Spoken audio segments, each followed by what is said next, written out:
데살로니가 3장 11절에서 데살로니가 3장 11절에서 4장 8절까지입니다.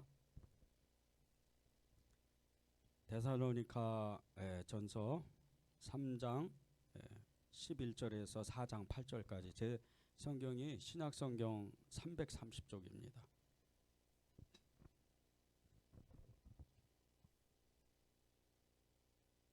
다 찾으셨죠? 우리 한 절씩 교독하겠습니다. 하나님은 우리 아버지와 우리 주 예수는 우리 길을 너희에게로 갈 수 있게 하시오며 또 주께서 우리가 너희를 사랑한 것 같이 너희도 비차감과 모든 사람에 대한 사랑이 더욱 많아 넘치게 하사 너희 마음을 굳건하게 하시고 우리 주 예수께서 그의 모든 성도와 함께 강림하실 때 하나님 우리 아버지 앞에서 거룩함에 흠이 없게 하시기를 원하노라. 그러므로 형제들아 우리가 끝으로 주 예수 안에서 너희에게 구하고 권면하노니 너희가 마땅히 어떻게 행하며 하나님을 기쁘시게 할 수 있는지를 우리에게 배웠으니 곧 너희가 행하는 바라 더욱 많이 힘쓰라. 우리가 주 예수로 말미암아 너희에게 무슨 명령으로 준 것을 너희가 아느니라.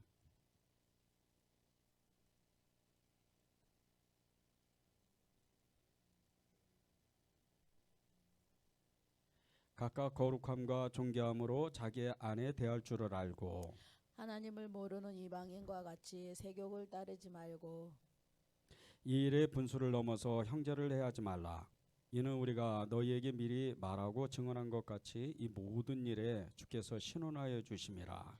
하나님이 우리를 부르심은 부정하게 하심이 아니요 거룩하게 하심이니 함께 읽겠습니다. 그러므로 저버리는 자는 사람을 저버림이 아니요 너희에게 그의 성령을 주신 하나님을 저버림이니라. 아멘.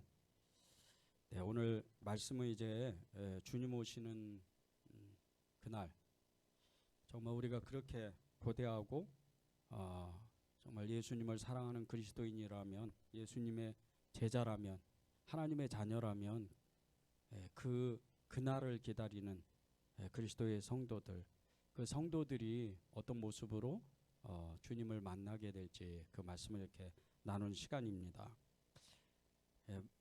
우리의 마지막 날 아니 인류의 마지막이죠. 인류의 마지막 날 재림하여 오시는 우리가 그토록 사랑하는 우리가 그토록 정말 따르고자 하는 우리의 주님이신 우리 하나님이신 주님의 오시는 날 그날에 우리는 어떤 모습으로 주님을 만나게 될까?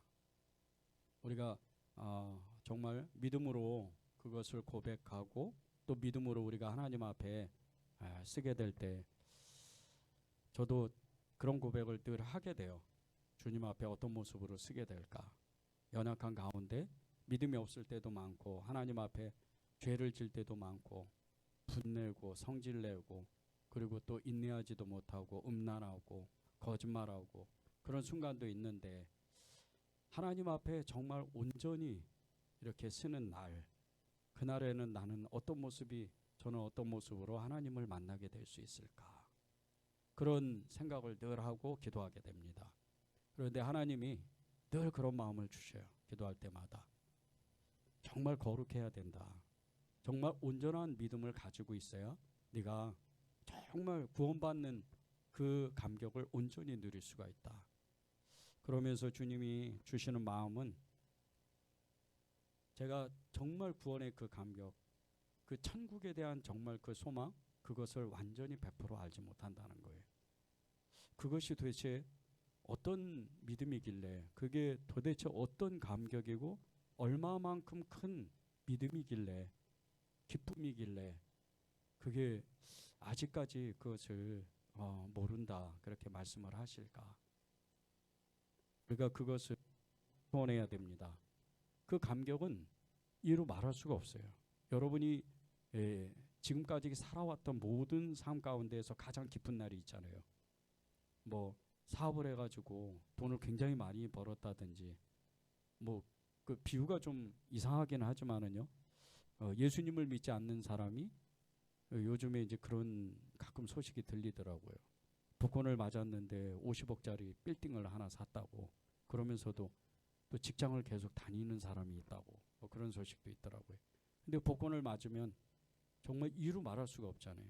저 미국 같은 데는 뭐 금액이 너무 커가지고 복권 맞아가지고 심장마비로 죽은 사람도 있다고 하더라고요. 그럴 정도의 큰 감격을 누리겠다. 그게 과연 우리가 천국 복음의 그 주님을 만나는, 재림하여 오시는 주님을 만나는 그 기쁨, 감격, 이것보다 클까요?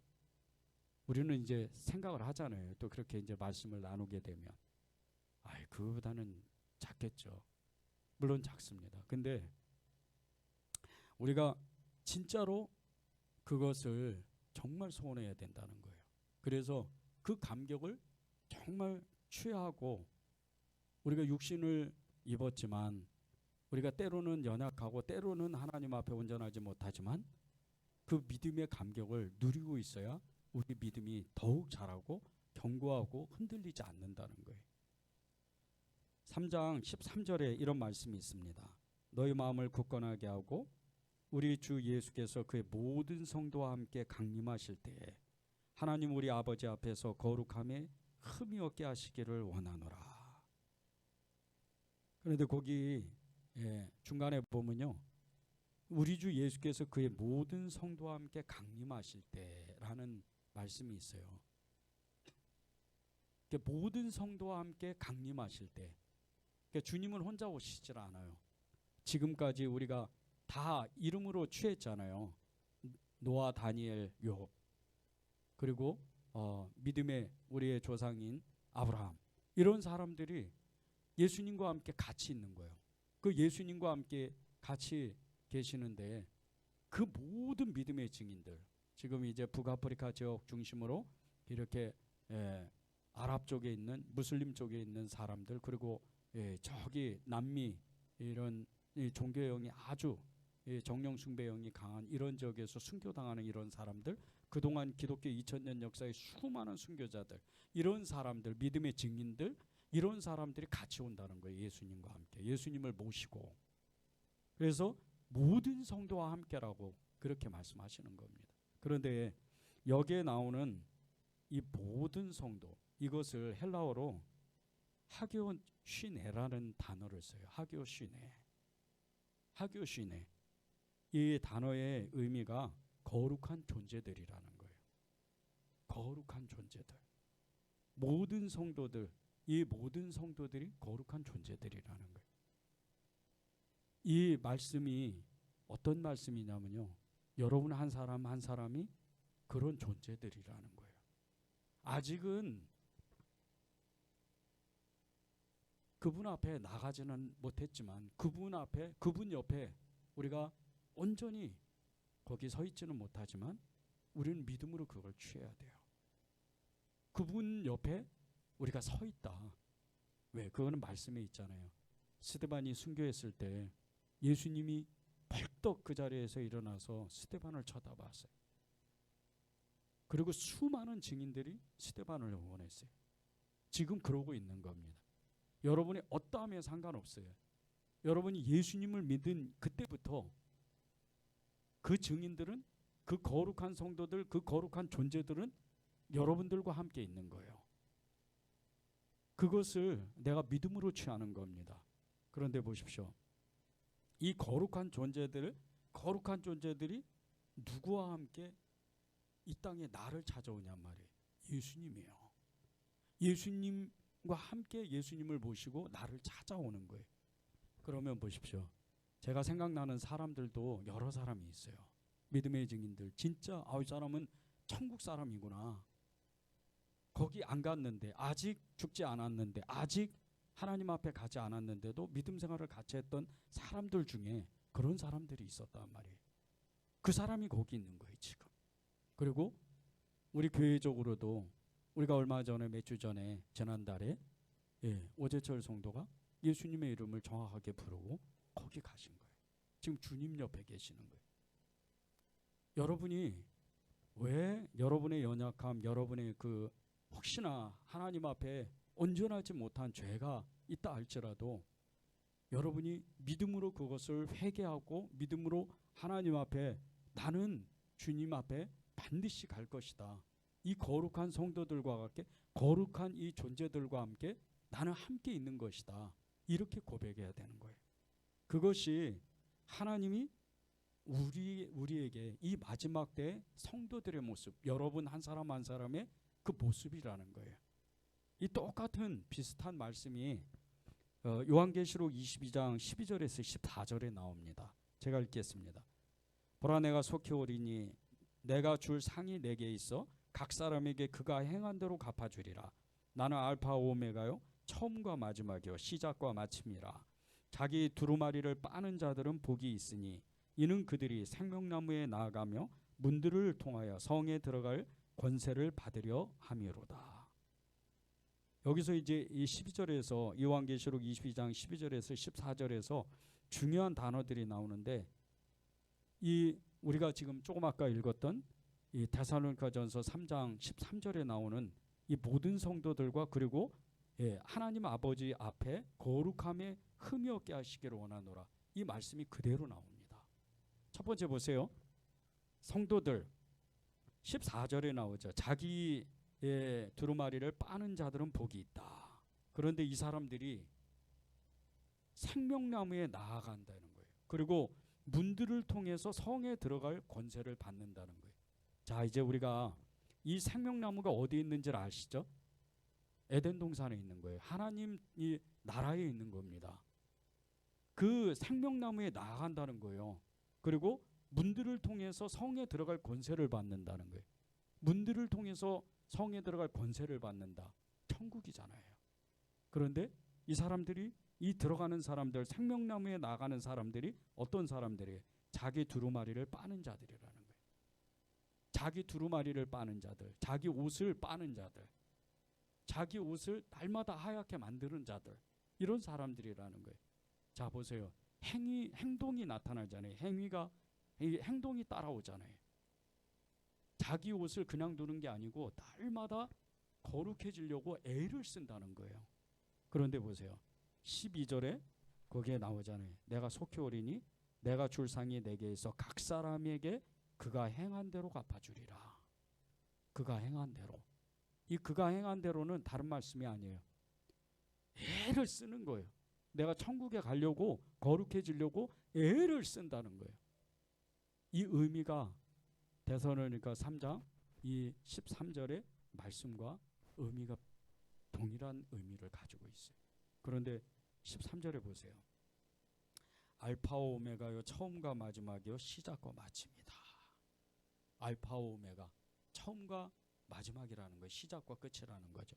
그분이 여러분을 도와주시는 거예요. 거룩하게 살 수 있도록. 여러분이 거룩해지는 게 아니에요. 여러분이 거룩하고 흠이 없어지는 게 아니에요. 여러분이 노력하면 노력할수록, 여러분이 예수님을 사랑하면 할수록, 그분의 말씀대로 순종하면 할수록 그분이 도와주신다는 거예요. 그분이 끝까지 여러분과 함께 하신다는 거예요. 여러분을 거룩한 사람으로 만들어 간다는 거예요. 이게 오늘 말씀의 주제입니다. 마지막 때까지요, 주님은 우리를 거룩하게 만드시는 분이에요. 우리가 거룩해지는 게 아니에요. 그분이 우리를 거룩하게 만드는 거예요. 여기서 이제 우리가 조심해야 될 거는 있죠. 흔히들 이단 중에, 초대교회 이단 중에 여러 부류가 있었는데 그 중에 하나가 이런 이단이 있었어요. 예수님의 이름을 부르고 나는 구원됐으니까 내 마음대로 살 거다. 그리고 몸을 함부로 불리고 음란하고 더러운 아주 그냥 범죄자처럼 그렇게 살아가는 거예요. 이게 영지주의자들이었어요. 그런데 그런 사람들은요, 구원 못 받아요. 하나님 앞에 애를 써야 돼요. 우리가 마음을 하나님 앞에 드리고 거룩해지려고, 우리가 행함이 온전해지려고 애를 쓰는 거예요. 그래야 하나님이 우리를 도와주시는 거예요.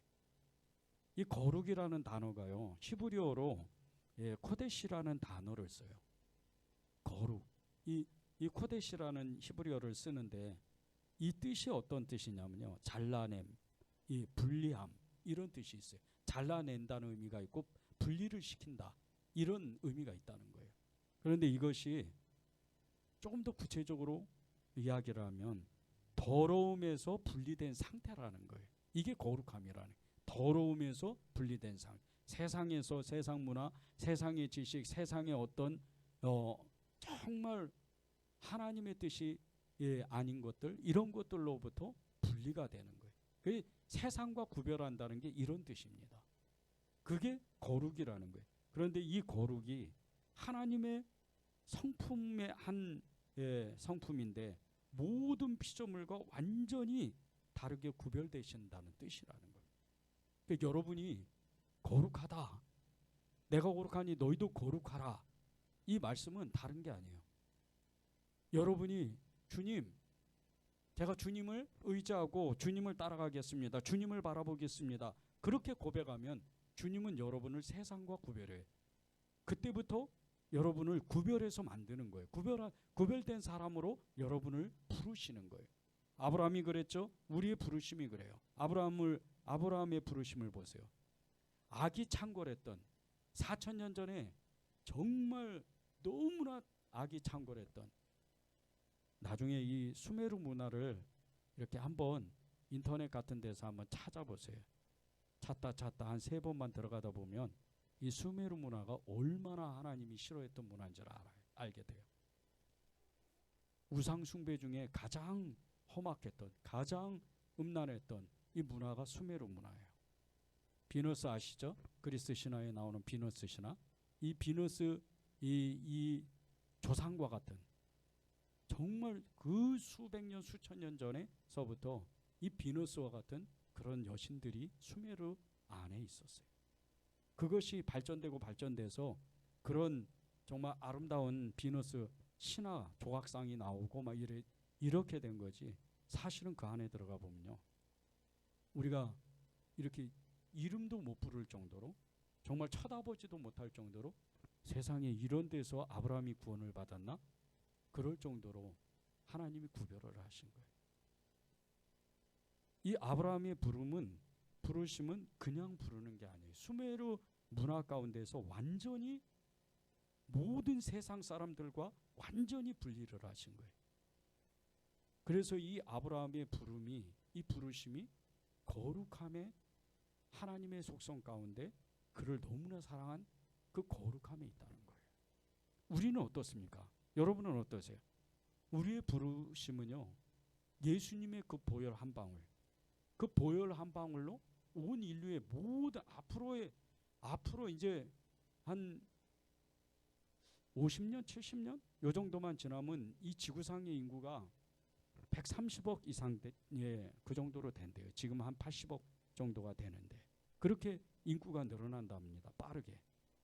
이대로 100년 정도 지나면 별일이 없고 뭐 세계 전쟁이 일어나지 않으면 이 인구가 늘어나는 속도에 의하면 200억이 된대요.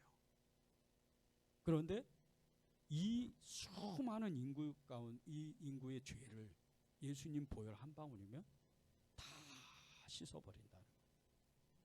그런 부르심이 여러분이에요. 여러분의 부르심이 그런 부르심이에요. 이 예수님의 보혈, 그 거룩하신 핏방울 그 한 방울로 여러분을 부르신 거예요. 그런데 그게 한 방울입니까? 우리가 기도를 해봐도 알잖아요.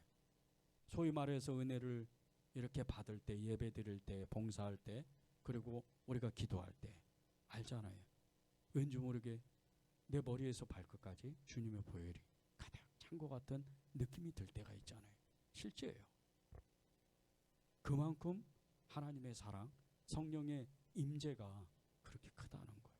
주님의 보혈로 우리를 가득 차고 넘치고 우리를 머리에서 발끝까지 완전하게 깨끗하게 하세요. 이게 우리의 부르심이에요. 세상과 구별된 완전한 거룩한 부르심인 거예요. 이게 아브라함의 부르심이었어요. 우리가 그런 존재입니다. 여러분이 거룩하다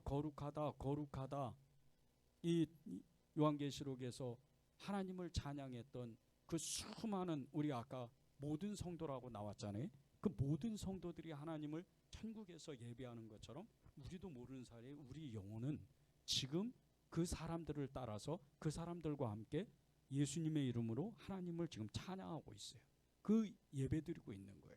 우리가 이 예배를 드리다가 우리가 지금 드리는 이 기도회나 주일날 드리는 예배의 이 모형, 이거는요 하나의 그 엄청난 그 예배를 그냥 모형처럼 하나의 조각과 같은 이런 이럴 겁니다. 이런 예배입니다.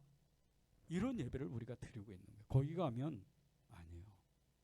이루 말할 수 없는 우리의 눈이 지금 정말 휘둥그레질 정도로 엄청나요. 첫 번째 보세요. 구약 때에 이 하나님의 성전도 아니에요. 솔로몬이 아직 성전도 안 지었어요.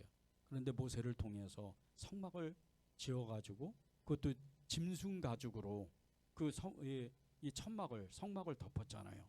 짐승 가죽으로. 그런데 그 안에 하나님의 법궤가 있고 그 하나님의 그 법궤를 둘러싼 그 아론의 쌍난 지팡이와 그리고 이 모세의 십계명 만나 항아리가 들어있는 그 법궤를 둘러싸고 있는 그룹들을 보세요. 그 그룹들을 만지는과 동시에 사람이 죽어나가요. 너무 거룩하니까. 그리고 그 그룹들을 쳐다보는데 이 이스라엘의 250만 명의 수백만 명의 대표였던 대제사장도 하나님 앞에 죽는 거예요. 너무나 정말 거룩하시니까. 그 거룩은 이루 말할 수 없는 거룩이에요. 모세 아들들이 어떤 아들들이에요? 이 사람들이 믿음이 없는 사람들이 아니에요. 착각해서 다른 부를 드린 거지 믿음이 없는 사람들이 우리는 그 믿음을 따라가지도 못해요. 대단한 믿음입니다. 왜냐하면요, 이 대제사장들의 머리 이 관서부터 발끝까지 옷을 만들 때 일일이 촘촘하게 만들어요. 그리고 방울을 답니다. 그리고 이 성막을 들어가는데 무슨 이렇게 1층에서 2층으로 올라가는 것도 아니고 그냥 바닥을 걸어서 들어가는 거예요. 그런데도 그 밑에 속바지를 안 입으면 혹시나 그 안에 치부가 보일까봐, 혹시 정강이라도 다리라도 이 살이 보일까봐 속치마까지 입는 게 대제사장들이. 그 대제사장의 옷은 얼마나 정교하게 만드는지 몰라요. 그런 옷을 입고도 다른 마음을 가지고 죄를 가지고 그 성막에 아직 주님이 임재의 진짜 임재는 그 성막 안에 있는데 그 법궤만 보고 법궤에 있는 그룹들만 봐도 그 자리에서 죽는다는 거예요. 이렇게 거룩해요. 예수님이. 하나님이 이렇게 거룩하신 분이. 그런데 그 거룩함을 우리에게 주셨다는 거예요. 우리가 여전히 연약하고 죄도 있는데 그 거룩함을 우리에게 주셨다는 거예요. 3장 13절을 다시 한번 읽겠습니다. 너희 마음을 굳건하게 하시고 우리 주 예수께서 그의 모든 성도와 함께 강림하실 때 하나님 우리 아버지 앞에서 거룩함에 흠이 없게 하시기를 원하노라. 흠이 없게 하시기를 원한다. 거룩함에 흠이 없게 하시기를 원한다는 거예요. 이게 우리의 정체성이에요. 여러분의 정체성입니다. 이 거룩하게 되는 하나님의 그 부르심, 하나님의 그 은혜를 여러분이 정말 간절히 소망해야 돼요. 그리고 하나님 정말 말씀 그대로 그 거룩하다는 말씀이 수백 번도 계속 회자되고 말씀하시는데 저를 거룩하게 해주십시오. 오직했으면 신약에 나와서 베드로가 얘기했잖아요. 거룩하게 돼야 된다. 우리가 사단의 밥이 되지 말고 거룩해져야 된다. 오죽했으면 자기가 체험해봤기 때문에 아는 거예요. 베드로는. 그 베드로도 거룩해져야 된다. 계속 강조하는 거예요. 그런데 이 거룩해지려면요, 세상과 구별된 생각과 행동이 따라와줘야 된다는 거예요. 첫 번째는요, 세상 성공을 꿈꾸지 않고 오히려 그 반대로 생각하는 것과 그것을 행동으로 옮기는 것입니다. 세상 성공을 꿈꾸지 않는다. 여러분 중에는 이거 내가 돈을 벌어야 되는데, 내가 성공해야 되는데 이런 분도 계실 거예요. 그런데 세상적인 방법으로 성공하면 그건 하나님하고 관계없어요. 물론 뭐 돈을 벌 수도 있죠. 성공할 수도 있어요. 명예를 얻을 수도 있습니다. 그런데 예수님 안에서 돼야 돼요. 그게 예수님의 이름으로 돼야 돼요. 그래야 그 돈에 힘이 생기고 여러분이 가진 명예의 힘이 권세가 생기는 거예요. 여러분이 그 복을 주시는 환경에 능력이 생기는 거예요. 예수님으로 되면 여러분이 가지고 있는 그 엄청난 그 환경, 그 능력들이 하나님의 도구가 돼요. 그때부터는 여러분이 감당할 수 없는 하나님의 놀라운 기적, 이적, 표적이 그때부터 나타나는 거예요. 실제 여러분들 그 하나님이 주신 능력, 그 환경, 그 명예, 그 재정 이런 것으로도 실제 사람이 살아나요. 자, 이제 보세요. 요즘에 그 이렇게 묻지마 폭행이 있고 지금 사회 악적인 너무나 그런 일들이 많잖아요. 근데 여러분 중에 만약에 정말 하나님의 어떤 꿈을 꿔가지고 내가 많은 돈을 벌어서 이 사람들을 내가 도와주면 좀 좋겠다 하고, 여러분이 전문가는 아니지만 여러분이 아는 어떤 정말 이렇게 정신과 의사라든지 이런 사람을 도와줘서 병원을 세운다고 생각해 보세요. 그래서 거기서 상담도 하고 막 이런 사람들을 돌봐주기도 하고 이렇게 한다고 생각해 보세요. 일단 사회가 안전해져요. 두 번째, 구원의 역사가 일어나요. 예수님은 일부러 귀신 들린 자에게 찾아갔어요. 거라사 지방에 군대 귀신 들린 자에게 여러분이 이런 말씀을 들으면요, 여러분의 심장이 막 떨려야 돼요. 왜 그런지 아세요? 그 사람을 얼마나 하나님이 예수님께서 주목하신 줄 아십니까? 그 사람 한 사람의 영혼이 아니었어요. 말씀 뒤에 보면 이 사람이 이제 귀신 쫓겨나갔죠. 예수님 찾아와서 구원을 받았어요. 예수님이 누군 줄 알고 자기 구주 하나님으로 영접했어요. 그리고 예수님을 따라가려고 그랬어요. 제자들하고 함께. 근데 주님이 명령하셔요. 너는 하나님이 너에게 하신 그 큰 일, 그냥 작은 일이 아니, 그 큰 일을 너는 사람들에게 알려줘라. 그리고 사마리아 성으로 이 사람이 들어가요. 온 동네의 사람들에게 복음을 전하는 거예요. 엄청난 능력이 그 사람에게 나타나요. 요즘 미국에서요, 알코올 중독자, 마약 중독자 이런 사람이 주님 앞에 돌아와서 목회자가 되는 케이스가 굉장히 많아요. 지금 온 세상 가운데요, 가장 연약한 사람들, 가장 정말 멸시받고 천대받는 이런 사람들을 하나님이 일부러 골라 세워요. 정말 똑똑하고 정말 명문대학을 나오고 정말 공부를 많이 하고 많은 재산을 가지고 있는 사람 그닥 크게 많이 안 불러요. 지금은 마지막 때가 맞아요. 그래서 하나님이 너무 급하신 거예요. 멸시받고 천대받고 정말 사람들에게 왕따 당하는 이런 사람들을 일부러 부르셔요. 그런데 이게 하나님이 마지막 때에 하는 일이라는 거예요. 마지막 때 하시는 일인 거예요. 지금은 온 세상 가운데, 자 이제 보세요. 제3세계 복음이 유럽에서 출발해서 온 세상을 돌아서 이 미주를 돌고 북유럽을 돌아서 이제 아시아까지 복음이 전해져 왔는데, 이 복음의 불이 지금 북아프리카로 그리고 남미로 그리고 남의 아시아로 계속해서 번져나가요. 그런데 이 루트가 제3세계입니다. 엄청나게 고통받고 박해받는 이런 나라들, 이런 민족들에게 복음이 전해지는데 그 확산 속도가 너무나 빨라요. 유럽을 휩쓸었던 이 복음의 그 속도보다, 그리고 대한민국의 지난 130년 동안 정말 1200만 명이나 그렇게 예수님을 믿었던 그 속도보다 훨씬 빨라요. 지금 북유럽은요, 단 1분에 최소 30명 이상 예수님의 이름 때문에 목이 잘리거나 총살을 당하거나 매를 맞아서 죽어요. 순교죠. 그런데 그런 순교의 피 가운데에서 하루에도 수십만 명이 예수님 앞에 돌아와요. 엄청나게 부흥합니다.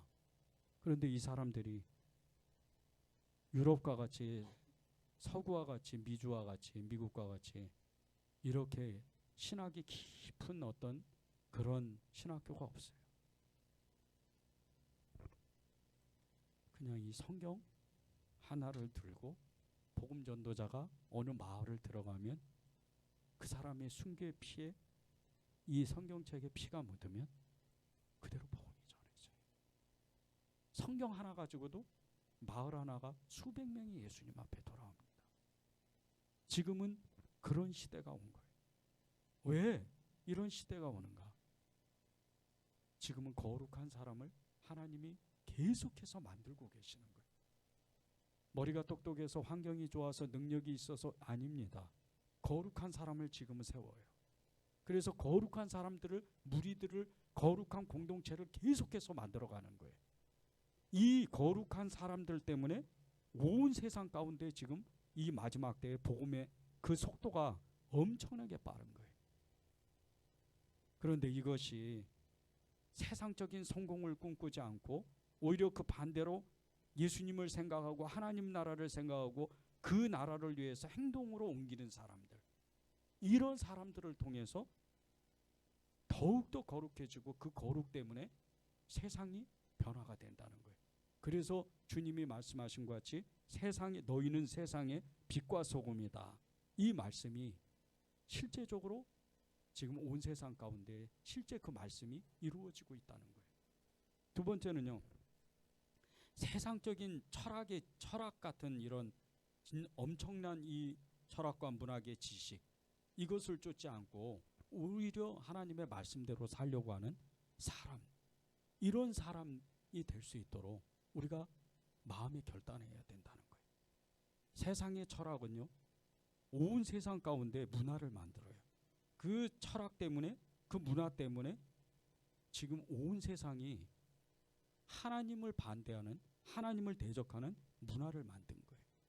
최근에 그 굉장히 유명한 조학가, 대한민국에서 정말 이분의 이름을 대면 그분의 제자들이 정말 수백 명이 될 정도로 그런 유명한 조학가가, 그것도 자기의 정말 자기를 도와주는 어떤 정말 젊은 여자, 나이가 한 40살도 넘게 차이가 나요. 이런 젊은 여자의 성추행을 했어요.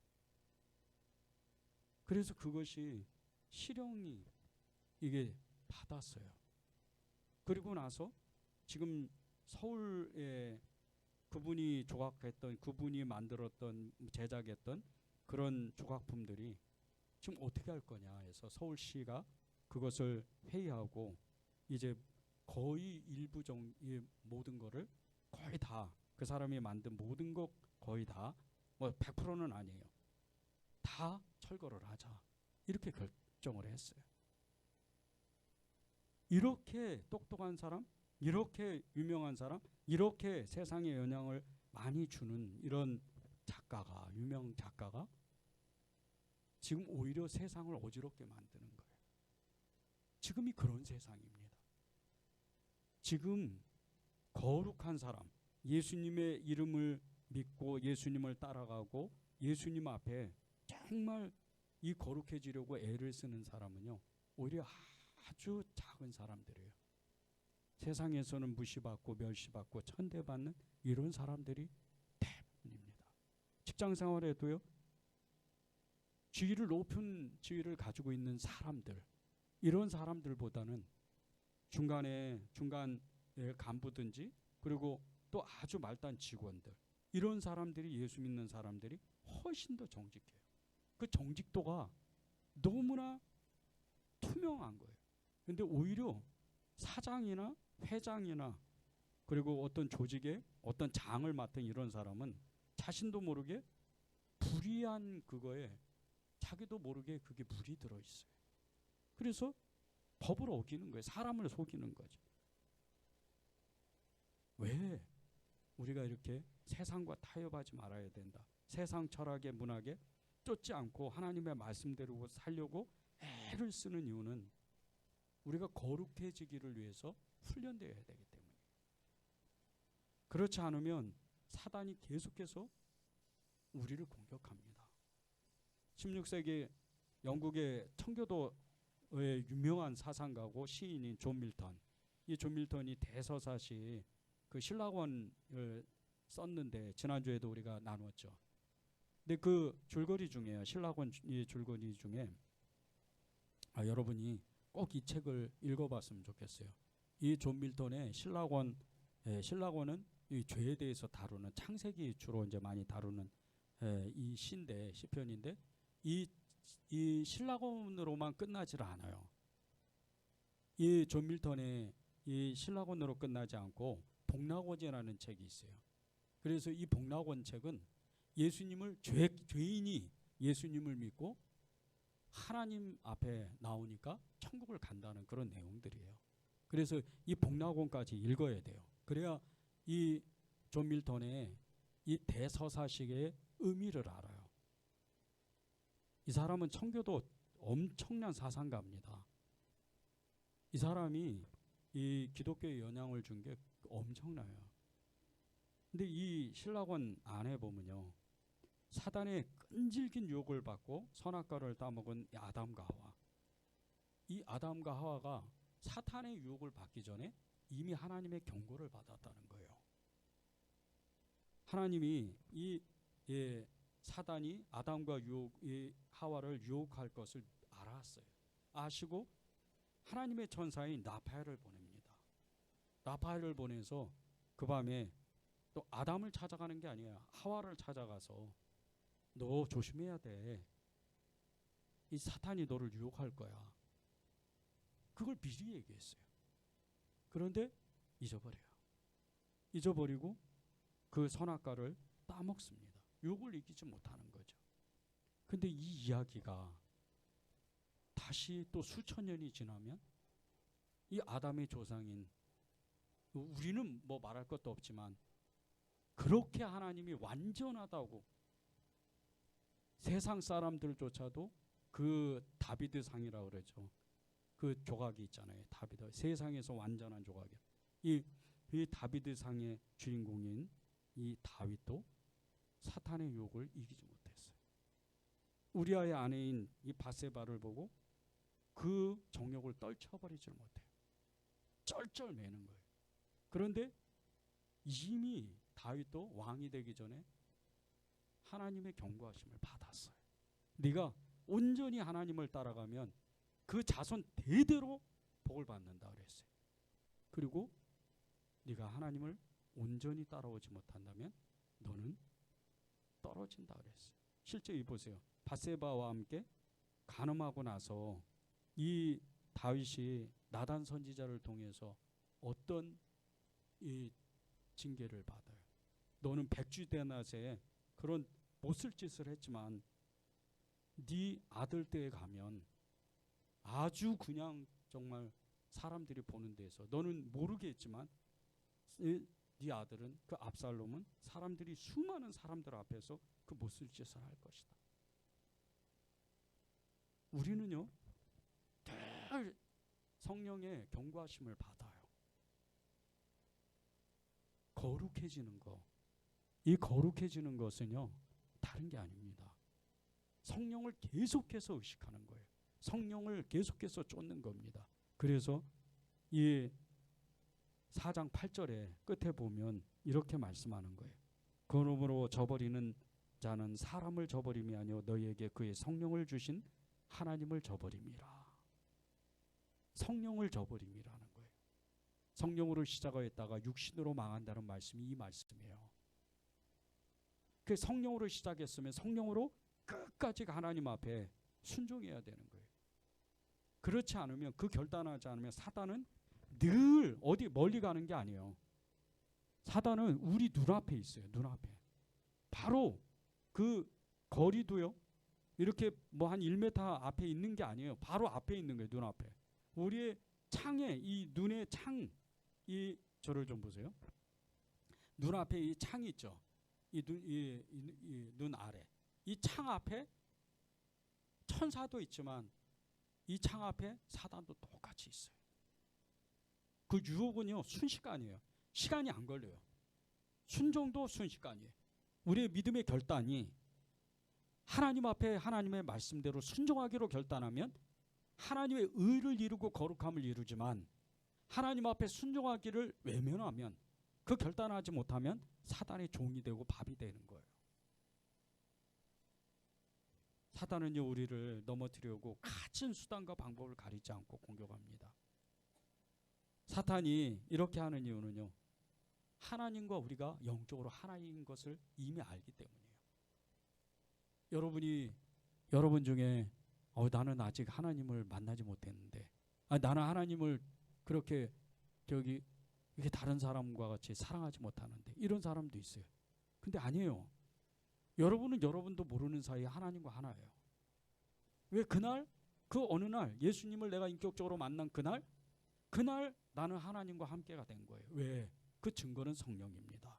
오늘 4장 8절에 나오는 것처럼 성령을 거스르지만 않으면 우리 안에 계신 그 성령님은 계속해서 내가 너와 함께 있다, 그 증거를 하시는 거예요. 예수님이 나와 함께 계신다, 하나님이 나와 함께 계신다, 아버지께서 나를 도와주신다, 이 말 뜻은 성령님이 나와 함께 계신다는 뜻이에요. 다른 말씀이 아닙니다. 그분이 나와 함께 있으니까 사단이 싫은 거예요. 왜? 한번 전력이 있잖아요. 아담과 하와를 한번 넘어뜨렸잖아요. 유혹했잖아요. 다윗도 유혹했고, 그러니까 너 정도쯤이야, 그러면서 계속 경험들이 쌓여져 있기 때문에 우리를 공격하는 거예요. 그럼 우리는 무엇을 해야 되나? 하나님을 사랑하기만 하면 돼요. 그 공격을 막는 건 사단의 그 괴계, 사단의 그 더러운 계략들을 우리가 물리칠 수 있는 것은 하나님 앞에 믿음으로 고백하는 거예요. 계속해서 하나님을 부르고 예수님 앞에 달려가려고 애를 쓰는 거예요. 사단이 우리에게 죄를 짓게 하고 우리를 공격하는 그 수단 중에 하나가 어떤 건 줄 아십니까? 죄책감이에요. 이 죄책감은요, 어떤 사람에게는 평생토록 짐이 돼버려요. 이 죄책감에 이겨내지를 못해요. 하나님은 그저 예수님의 이름을 부르고 당신 앞에 나오면 용서해 주신다 그랬는데 이 말씀조차도 믿지를 못하는 거예요. 그렇기 때문에 이 죄책감이 계속해서 덩어리를 만들고 결국 나를 완전히 사로잡게 돼요. 이게 사단의 전략이에요. 여러분에게 혹시 죄책감이 있다, 여러분 마음 가운데 혹시 여기 계신 분들 중에 어떤 죄책감이 내 안에 있다, 빨리 하나님 앞에 이거 없애달라고, 제가 진짜 회개하게 해달라고 하나님께 고백하면 돼요. 고백하십시오. 하나님, 저 거룩해지고 싶습니다. 그렇게 고백하면 돼. 주님은 사랑이시잖아요. 주님은 당신의 아들 예수 그리스도까지 나를 위해서 죽이시기까지 했잖아요. 이 죄책감에 무너지면 안 됩니다. 이 죄책감을 가지면요, 우리의 마음이 곤고해져요. 그리고 결국은 우리의 마음이 썩어 들어가는 거예요. 사단의 전략이에요. 이 사단의 전략을 계속해서 우리가 물리쳐야 돼요. 요즘 우리 주변에서 일어나고 있는 이 범죄의 유형들을 가만히 살펴보세요. 그게 그냥 지나치면 안 됩니다. 사단의 교묘한 이 속임수로 인해서 전혀 그 당사자, 이 죄를 지은 사람들에게 죄책감을 안 줘요. 아예 사단의 밥이 돼버리니까. 그런데 그들이 처음부터 그랬나요? 아니에요. 정신병이 있든 없든 그 사람들의 마음에는 처음부터 그렇게 되질 않아요. 그런데 어느 순간에 이 죄책감도 아예 느끼지 못할 정도로 사단의 밥이 돼버려요. 그래서 다른 사람을 묻지마 폭행을 하고 강도를 행하고 정말 다른 사람에게 폭력 사건을 계속해서 일으키는 거예요. 우리의 마음이 이렇게 될 수도 있다는 거예요. 우리가 옆에서 우리 주변에서 일어나는 그런 일들, 이런 것을 보면서 이 사람들은 정신병인 문제가 있고 영적인 문제가 있다. 물론 맞습니다. 그런데 그 사람들이 멀리 있는 사람들이 아니에요. 우리 주변에 있고 내가 될 수도 있다는 거예요. 실제요, 예수 믿으면서 수많은 사람들이 정말 이 죄에 대해서 죄책감을 못 느끼고 너무나 이렇게 인색한 사람, 너무나 다른 사람에 대해서 정말 이렇게 정말 분노하고 미워하고 이런 사람 너무 많아요. 보세요. 어떤 관계 어려움을 겪는데 내가 그 사람을 미워하는 것에 대해서는 죄책감을 느끼지 못하고 그 사람이 나를 미워하면 굉장히 내 마음이 상해버려요. 모순입니다. 그 사람이 나에게 준 그 마음의 상처감이, 그 아픔이 내가 또 그 사람에게 했던 그대로 그 사람도 느낀다고 생각해야 돼요. 이게 커지면 커질수록 우리가 지금 요즘에 우리 주변에서 일어나는 그런 사람들처럼 마음이 굳어져 버리는 거예요. 우리는 빛과 소금이라고 그랬어요. 그런데 이 빛과 소금을 빛을 밝히려면 그 빛을 잃지 않도록 우리가 끊임없이 노력해야 된다는 거예요. 구약 때는 이 성막에 등불이 꺼지지 않도록 계속해서 꺼지지 않았다 이렇게 말씀을 하셨는데, 근데 이 주님이 말씀하실 때 이 불을 주님이 꺼지지 않도록 그때마다 촛농이 다 떨어지면 그때마다 주님이 또 와서 이렇게 다른 초를 얹어놓고 이러고 가시나요? 아니잖아요. 제사장이 그 불이 꺼지지 않도록 잘 관리하는 거예요. 똑같습니다. 우리 안에 빛이 꺼지지 않으려면, 예수님의 빛이 꺼지지 않고 생명의 빛이, 사랑의 빛이, 믿음의 빛이 꺼지지 않으려면 우리가 주님을 부르고 주님 앞에 따라가려고, 말씀대로 살려고 노력해야 된다는 거예요. 소금이 짠맛을 잃으려면 뭔가 끊임없이 해야 되잖아요.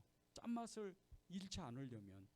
그러면 이 짠맛을 잃지 않으려면 소금이 아주 정제되도록 그것을 잘 관리를 해야 되잖아요. 뭐 우리나라에서는 제일 유명한 소금이 신안에서 나오는, 신안 앞바다에서 나오는 소금이라고 그러더라고요.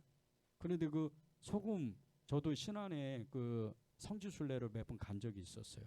저기 야월교회도 가고 막 여러 이제 군산에도 가고 뭐 그 군산 밑에 그 신안의 여러 도서들, 섬들, 이렇게 문중경 전도사님 그 기념관도 가보고 했어요. 근데 갈 때마다 그 염전을 이렇게 지나치는데 그 염전 관리가 얼마나 철저히 되는지 몰라요. 와, 저렇게 해야 소금이 나오는구나. 그럴 정도에 철저히 관리합니다. 우리의 마음을 관리 안 하면요, 우리의 마음에 어느 순간에, 건물도 그렇잖아요. 벌쩡해요. 한 일주일만 청소 안 해보세요. 청소 안 하면 거미의 줄이 어느 순간에 천정 같은데, 이런 기둥 같은데 거미줄이 생겨요. 이상하게 왜 거미가 어디서 나온지 모르겠어요. 그런데 그게 한 달이 되고 1년이 되고 하면 건물이 이제 거미줄 때문에 쓰레기가 모이고 계속해서 건물이 낡아지는 거예요. 똑같은 원리예요. 우리의 마음에 이 사단이 또아리를 들지 못하도록, 거미줄을 치지 못하도록, 이 어둠이 있지 않도록 계속해서 훈련하는 거예요. 여러분 드라마 많이 보고 영화도 많이 보시잖아요. 영화 볼 때, 드라마 볼 때 이상한 거 보면 안 돼요.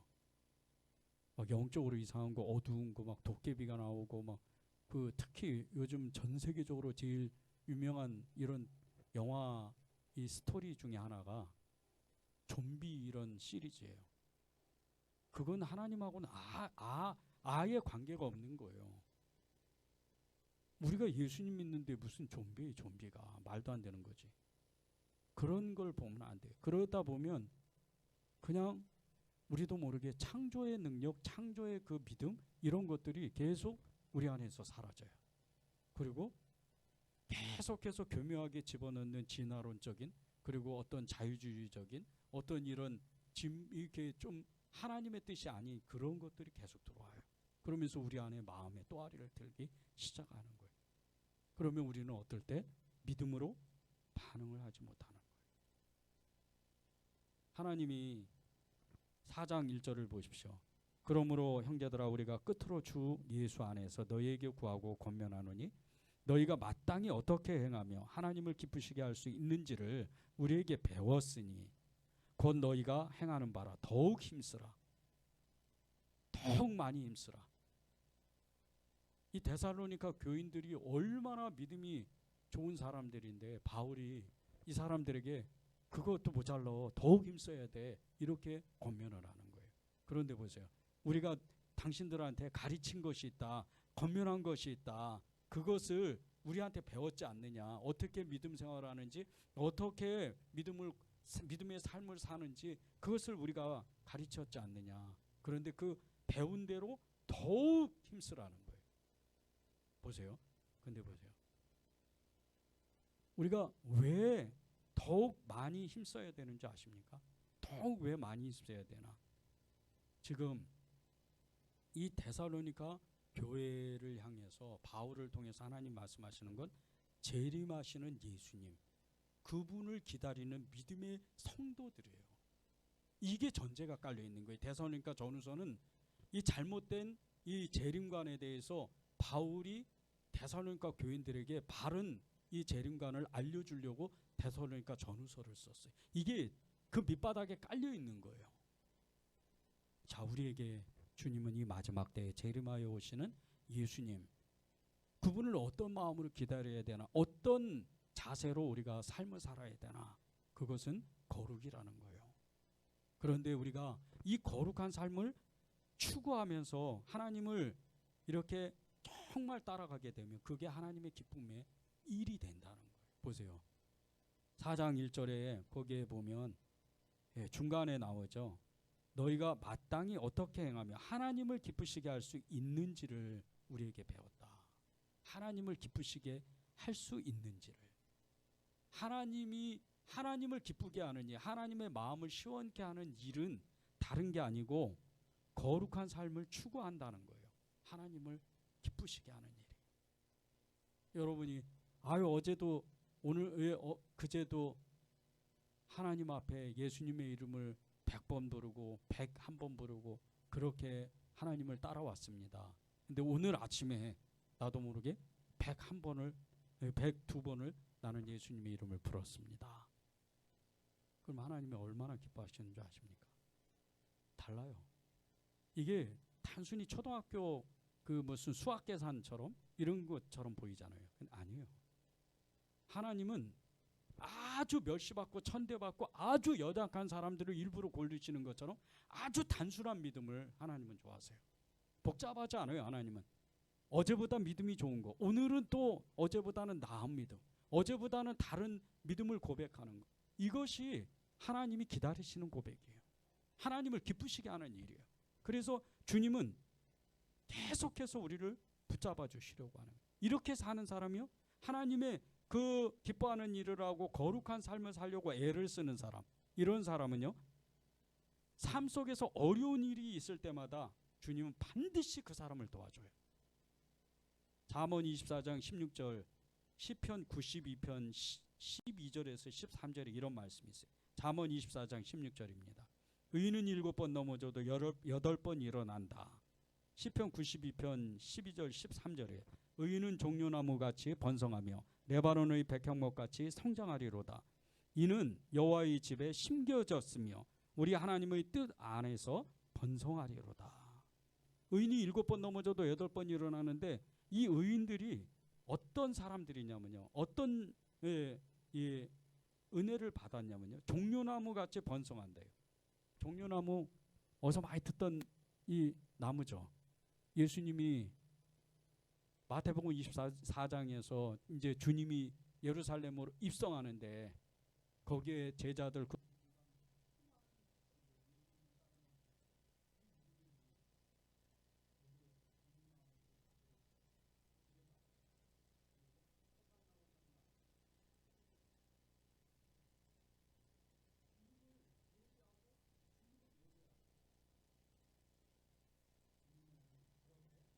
주님을 따라간다는 거예요. 주님을 그렇게 사랑하는 그런 행위라는 거예요. 종려나무같이 번성하고 레바논의 백향목같이 이 성장한다는 거예요. 레바논의 백향목이 어디에 쓰입니까? 솔로몬이 하나님의 성전을 지을 때 그 주랑서부터 기둥을 만들 때 이 백향목을 썼어요. 하나님의 이 집에서, 천국이죠, 하나님의 나라, 그곳에서 기둥과 같이 세운다는 거예요. 여러분을 이게 얼마나 큰 축복입니까? 의인의 축복인데. 그런데 거기서 끝나는 게 아니에요. 여호와의 집에 심겨졌다는 거예요. 아예 그냥. 그리고 여호와의 뜰에서, 하나님의 뜰에서 번성한다는 거예요. 심겨졌으니까. 이게 거룩한 삶을 추구하는 사람의 받는 복이에요. 여러분이 때때로 어려울 때, 삶 속에서 어려울 때, 그럴 때 주님은 그 주님의 강한 의로운 손으로, 그 능력의 손으로 여러분을 붙잡아요. 그리고 여러분을 도와주시는 거예요. 왜? 여러분은 거룩한 사람이요, 의인이고, 그리고 하나님의 사람이고 예수 그리스도의 증인이기 때문이에요. 그러니까 하나님이 도와주시는 거죠. 미국의 백만장자인 코니 로렌츠라는 사람이 있어요. 어려서부터 굉장히 가난했어요. 성인이 돼서 직장을 갔는데 한 달 열심히 일해가지고 돈을 벌어서 며칠 지나면, 한 일주일도 안 지나죠, 다음 달 월급에 그 나갈 공과금을 걱정할 정도로 그렇게 가난한 삶을 살았어요. 근데 이 사람이 이제 직장에서 회계장부 정리하는 일을 했는데 정말 그런 가난한 중에도 정직하게 살려고 애를 썼어요. 이분이 여자분입니다. 그리고 정말 정직하게 이 회사 돈을 자기 돈처럼 아끼면서 잘 관리했었어요. 그렇게 일하던 중에 매달 흑자를 기록하는 정말 전도가 유명한 이 회사가 한 달 또 가까이 되면 이 은행에 대금을 지급해야 되는데 그 돈이 부족하고 겨우겨우 맞춰가는 그런 어려움을 겪는 것을 보았어요. 이상한 거예요. 이 코니 로렌츠가 생각할 때는, 이 코니가 생각할 때는 이상한 거예요. 이상하다. 왜 흑자가 나는 회사인데 은행에 대금을 갚아야 되는 날에는 이 돈이 없어서 이렇게 쩔쩔매지? 이상하게 생각했어요. 왜? 그는 회계장부를 관리하는 그런 일을 했으니까. 그런데 그러던 중에 회사 사장이 어느 퇴직한 직원 한 사람이 횡령이 의심된다며 조사를 해보라고 그렇게 지시를 했어요. 그리고 이 코니가 몇 달 동안 이 회사의 전체 장부를 조사를 합니다. 조사를 하는데 너무 깜짝 놀란 거예요. 회사에 다니는 거의 모든 사람, 그 사장까지 이게 아예 그 모든 사람이 회사 돈을 조금씩 횡령하고 있었다는 거예요. 이 사장은 뭐 사장이니까 횡령하는 이 액수가 굉장히 많았죠. 그 한 8개월 동안 이 회사 전체를 이 횡령한 액수를 조사하는데 그 당시에 무려 150만 달러가 넘었대요. 그래서 정말 어처구니가 없는데 이 코니가 이제 중요한 결단을 하나 해야 되는 거예요. 선택을 해야 되는 거예요. 이 사장을 고발해야 되잖아요. 횡령의 수가 많으니까. 근데 이 코니가 다니는 이 회사는 사장이 오너가 아니었어요. 오너는 따로 있었어요. 그래서 그 오너에게 찾아가서 이 횡령에 대한 사장서부터 일반 직원들까지 이 모든 것을 이야기를 하게 됐어요. 그리고 역시나 이 회사 사장은 면직되고 말았어요. 그렇게 이제 얼마 있다 시간이 지났는데 회사의 오너가 코니를 부르는 거예요. 그리고 갑자기 명함을 하나 주는데 그게 그 회사 사장 명함이었어요. 그리고 그 회사 오너는 코니에게 이렇게 이야기를 했어요. 자네는 이제 조만간 큰 부자가 될 것세. 정직하니까. 그리고 그는 얼마 안 있다가 실제적으로 그 회사 오너가 이야기한 대로 정말 백만장자가 됩니다. 그 정직한 거 하나 때문에. 세상에서도요, 정직하기를 추구하고 정직한 삶을 추구하는 사람은 처음에는 좀 미미한 것 같은데 이 거북이와 같이 이렇게 걸음이 늦지만 언젠가는 큰 정말 성공을 이루는 거예요. 우리가 거룩하기를 원한다. 거룩한 은혜를 구한다. 이거는요, 과정이에요. 단번에 거룩해 줄 수는 없어요. 그런데 오늘 다르고 내일 다르고 글패 다르고 작년에 또 다르고 내년에 다르고 이런 삶을 살다 보면, 이 거룩한 삶을 추구하다 보면 하나님이 우리에게 하나님의 놀라운 축복을 주셔요. 4장 3절에서 6절을 보십시오. 하나님의 뜻은 이것이니 너희의 거룩함이라 곧 음란을 버리고 각각 거룩함과 존귀함으로 자기 아내 대할 줄을 알고 하나님을 모르는 이방인과 같이 세욕을 따르지 말고 이 일의 분수를 넘어서 형제를 해하지 말라. 이는 우리가 너희에게 미리 말하고 증언한 것과 같이 이 모든 일에 주께서 신원하여 주심이라. 이미 다 아신다는 거예요. 하나님은 우리의 마음을 이미 다 신원하고 계신다는 거예요. 그리고 도와주실 수 있다는 거예요. 우리가 그냥 주님 도와주세요 외치기만 하면 된다는 거예요. 거룩함을 추구하고 음란을 버리면 하나님은 우리에게 도와주신다는 거예요. 근데 보세요. 이 음란을 버리지 않으면 그 3절에 나오죠. 3절 끝에 거룩함이라 곧 음란을 버리고, 이 음란이 두 종류가 있어요. 영적인 것과 육적인 게 있습니다. 육적인 건 뭐 말할 것도 없어요. 근데 10계명 중에 그 7계명이 간음하지 말라. 출애굽기 20장 14절에 나옵니다. 간음하지 말라. 이 간음은 사실은요 육적인 간음이 있지만 사실 그거보다는 영적인 간음이 더 많아요. 왜? 주님이 말씀하셨잖아요. 산상수훈에서 너희가 여자를 보고 음욕을 품는 것은 이미, 그 마음을 품는 것은 이미 그것은 간음을 했다는 거예요. 이 7계명에서 나오는 것은요 사실 10계명 1계명과 연계가 돼 있어요. 연결이 돼 있어요.